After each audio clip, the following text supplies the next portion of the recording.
Ansiedade e medo é a mesma coisa. São duas faces de uma mesma moeda. Só tem que o medo é uma coisa concreta. Você tem um circuito, o circuito do medo extremamente ativado. De ser rejeitado. Não, de ser rejeitado, de não ser aceito, das pessoas acharem que você é ridículo, sempre de achar que você vai falar não vai agradar. Então é um circuito de medo muito grande que o cérebro tem. O que se faz para desativar isso? Eu tenho que ativar outros, que é o circuito da coragem. Medo é uma coisa que ele só tem uma saída, enfrentar. Porque o medo, se você for para trás, chega uma hora que tem uma parede. Não tem mais. E ele vai te sufocar. O medo e a ansiedade pode se manifestar de várias formas. Ansiedade e medo é a mesma coisa. São duas faces de uma mesma moeda. Só tem que o medo é uma coisa concreta. Por exemplo, se entra um ladrão aqui, a gente vai ter medo de uma coisa ali, tá? Que a gente sabe o que é. A ansiedade é um medo subjetivo. Eu não sei o que é.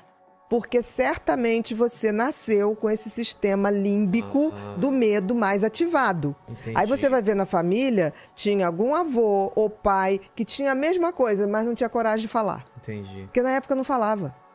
Aí o que fazia? Era o cara que ia trabalhar num lugar que ele não precisasse lidar com o público. Quando você tem ansiedade, é normal ter ansiedade. O problema é adoecer da ansiedade. A fobia social é um adoecimento da ansiedade, que é isso que impede. Porque a maioria das pessoas vai evitar aquilo o resto da vida. Por exemplo, as pessoas que têm fobia social geralmente me procuram para tratar a fobia social quando entra na faculdade, quando vai ter que apresentar o TCC. Vou te dar um dado científico.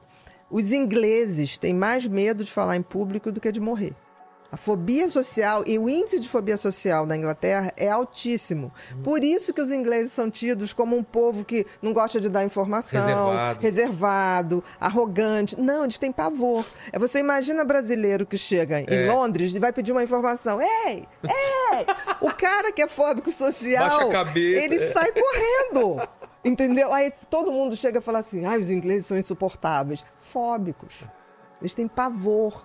A fobia social, timidez excessiva, é um tipo de transtorno de ansiedade. Essas pessoas o tempo todo ficam pensando, se eu falar isso, vão dizer que eu não sei nada, se eu errar, elas ficam... que eu sou burro. Que eu sou burro. Então, para não arriscar, ela não faz. Existe tratamento para isso? Existe. Para fobia social, para timidez, hoje, então, você faz uma coisa que é o que os games trouxeram, daqueles óculos. Hoje, tudo que é fobia, você trata com realidade virtual. Que antigamente, por exemplo, fobia de avião. Também era uma fobia muito... Medo é normal. Fobia é o medo excessivo. Não controlo. Que é o teu sistema de alarme. O que é ansiedade e medo? É o teu sistema límbico de alarme sinalizando um perigo que não é do tamanho que ele está vendo. O nosso cérebro, ele age sozinho. Ele sinalizou um perigo que não é daquele tamanho. Então, hoje, antigamente tinha o simulador da Varig. Então, quem tinha medo de avião, a gente levava, ligava, marcava, agendava. Você ligava e ia lá. E fazia vários treinamentos com a pessoa até ela descondicionar. Não tem mais. A Varig, quando fechou, acabou. Vai se acostumando.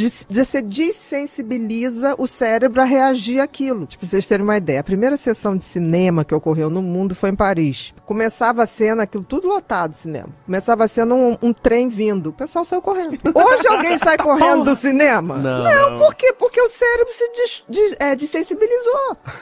Imagina, hoje a gente tem aquelas realidades que fica, né? Ia sair todo mundo correndo. Então é tudo uma questão de você fazer uma adaptação. E nas fobias ocorre isso. Então você pega aqueles óculos de realidade virtual e bota o cara ali com o público na frente e vai fazendo toda a terapia de descondicionamento enquanto ele está ali. Hoje, no mundo de redes sociais e youtubers que a gente vê, existe um índice grande de pessoas que têm esse vácuo de personalidade. Qualquer idolatria é doentio.